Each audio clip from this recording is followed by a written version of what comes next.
দিলওয়ালে দুলহানিয়া লে জায়েঙ্গে 1995 বিস্তারিত সারাংশ পরিচালক আদিত্য চোপড়া প্রযোজক যশ চোপড়া অভিনয় শাহরুখ খান কাজল অমরিশ পুরী ফারিদা জলাল অনুপম খেরসার সংক্ষেপ দিলওয়ালে দুলহানিয়া লে জায়েঙ্গে বা সংক্ষেপে ড্রজ হল বলিউডের সবচেয়ে আইকনিক রোমান্টিক সিনেমাগুলোর একটি। এটি ভালোবাসা, পরিবার, ঐতিহ্য ও ব্যক্তিগত পছন্দের মধ্যে টানাপোড়েনের গল্প। এই সিনেমা শাহরুখ খান ও কাজলকে বলিউডের চিরন্তন জুটিতে পরিণত করেছে। মুভি প্লট সিমরন লন্ডনের উপশহরে তার ঐতিহ্যবাহী পরিবারের সঙ্গে এক শান্ত, নিরিবিলি জীবনযাপন করে। বাহ্যিকভাবে শান্ত ও অনুগত মনে হলেও সে একজন স্বপ্নবাজ, একজন মেয়ে যে ভালোবাসার জন্য, নিজের পছন্দের জীবনের জন্য গভীর আকাঙ্ক্ষা পোষণ করে। তার বাবা বলদেব একজন কঠোর ও নিয়মনিষ্ঠ পিতৃতান্ত্রিক ব্যক্তি, যিনি দায়িত্ব ও শৃঙ্খলার বাইরে কিছুই মেনে নেন না। ছোটবেলা থেকেই সিমরনের বিয়ে ঠিক করা হয়েছে পাঞ্জাবে থাকা বলদেবের বন্ধুর ছেলেকে, অহংকারী কুলজিতের সঙ্গে। স্কুল শেষ হওয়ার পর সিমরনের বন্ধুরা ইউরোপে ব্যাকপ্যাকিং ভ্রমণের পরিকল্পনা করে।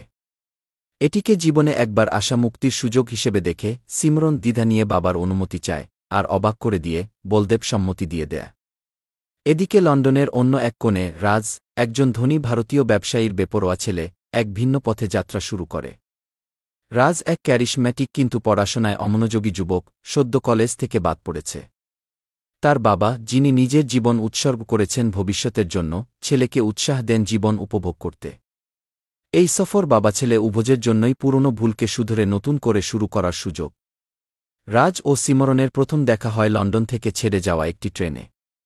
তাদের মধ্যে শুরুতেই সংঘর্ষ হয়। রাজ দুষ্টুমি ও ঠাট্টায় ভরা, আর সিমরন সংযত ও তার আচরণে বিরক্ত। তবে বারবার কাকতালীয়ভাবে তারা একে অপরের সামনে এসে পড়ে এবং জুরিখে ট্রেন মিস করার পর একসঙ্গে পথ চলতে বাধ্য হয়। এই যাত্রায় তারা ধীরে ধীরে বন্ধুত্ব গড়ে তোলে। প্রাথমিক বিরক্তি ধীরে ধীরে বোঝাপড়ায় রূপ নেয়।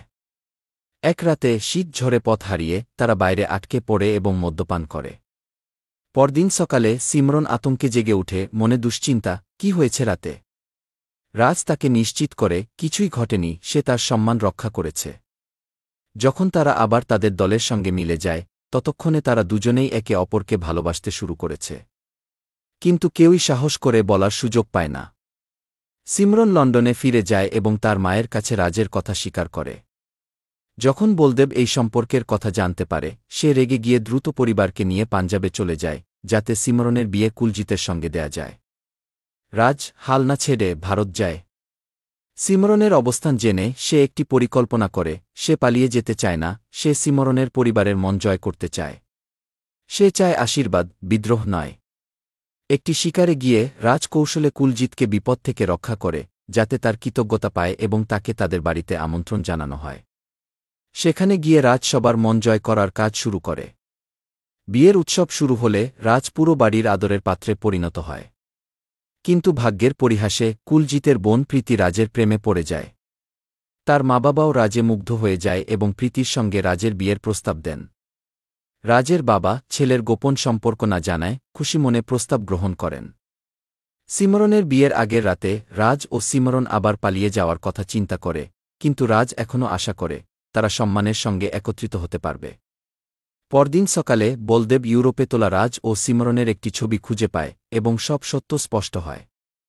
রাগে বলদেব রাজকে বাড়ি থেকে বের করে দেয়। রেলস্টেশনে কুলজিতের সঙ্গে রাজের মারামারি হয়, কিন্তু রাজ জয়ী হয়। সে তার বাবার সঙ্গে ট্রেনে উঠে পড়ে এবং সিমরনের আসার অপেক্ষায় থাকে।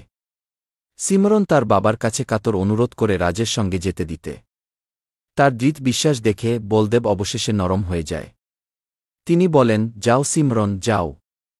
নিজের জীবনটা বাঁচাও। সিমরন ট্রেনের দিকে দৌড়ে যায়, আর ঠিক যেভাবে লন্ডনের সেই প্রথম ট্রেনে রাজ তার হাত বাড়িয়েছিল, ঠিক তেমনি এবারও সে সিমরনকে ট্রেনে তুলে নেয়।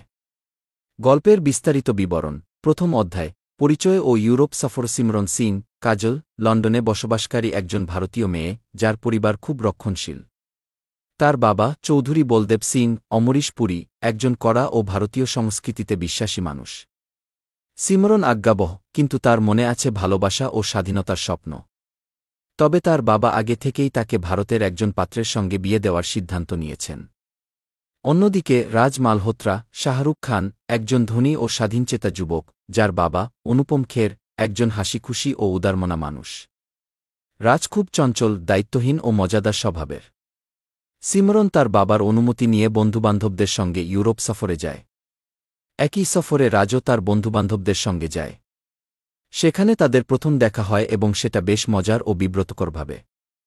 রাজ সিমরনকে দুষ্টুমি করে আর সিমরন তাকে সহ্য করতে পারে না। ধীরে ধীরে বিভিন্ন ঘটনার মধ্য দিয়ে তাদের মধ্যে বন্ধুত্ব গড়ে ওঠে এবং একটা গভীর টান তৈরি হয়।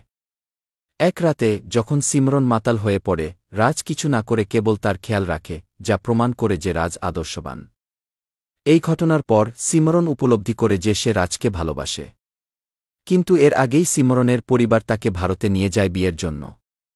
সিমরন কিছুই বলতে পারে না, আর রাজও তখনও মুখ খুলে না। দ্বিতীয় অধ্যায়, পাঞ্জাবে প্রেমের যুদ্ধ। ভারতে ফিরে সিমরন মানসিকভাবে বিধ্বস্ত। সে মায়ের কাছে তার ভালোবাসার কথা জানায়।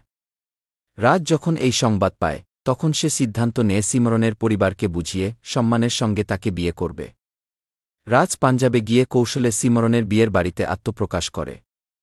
ধীরে ধীরে সে পরিবারটির মন জয় করে, তাদের কাজে সাহায্য করে, সবার হৃদয় জয় করে, এমনকি পাত্রের সঙ্গেও বন্ধুত্ব করে। কিন্তু সিমরনের বাবা রাজের উপস্থিতিতে সন্দেহ প্রকাশ করেন এবং শেষ পর্যন্ত রাজের আসল পরিচয় জেনে যায়। তিনি রাজকে বাড়ি থেকে বের করে দেন। চূড়ান্ত মুহূর্ত, একজন বাবার পরিবর্তন। বিয়ের দিন সিমরন ভেঙে পড়ে। রাজ বিদায় নিতে প্রস্তুত। যখন ট্রেন ছাড়তে শুরু করে, সিমরন ছুটে আসে ট্রেনের পেছনে। তার আর্তনাদে তার বাবার মন গলে যায়। এই সময় তিনি বলেন সিনেমার সর্বাধিক বিখ্যাত সংলাপ, যা সিমরন যা, জিলে আপনি জিন্দেগি, যাও সিমরন যাও, নিজের জীবনটা বাঁচাও। সিমরন ট্রেনে উঠে পড়ে, আর রাজের সঙ্গে তার মিলন ঘটে, তার পরিবারের সম্মতি নিয়ে। মূল বার্তা ও প্রভাব। ডিডলো শুধুমাত্র একটি প্রেমের গল্প নয়, এটি ভারতীয় মূল্যবোধ, অভিবাসী জীবনের অভিজ্ঞতা এবং ঐতিহ্যের মধ্যে ভালোবাসার সমঝোতার গল্প। এটি দেখিয়েছে কিভাবে একজন যুবক সম্মান ও ধৈর্যের মাধ্যমে ভালোবাসা অর্জন করতে পারে। এই সিনেমা ভারতীয় সিনেমার ইতিহাসে একটি মাইলফলক হয়ে দাঁড়িয়েছে এবং একটানা 2-5 বছরেরও বেশি সময় ধরে মুম্বাইয়ের মারাঠা মন্দির সিনেমা হলে চলেছে।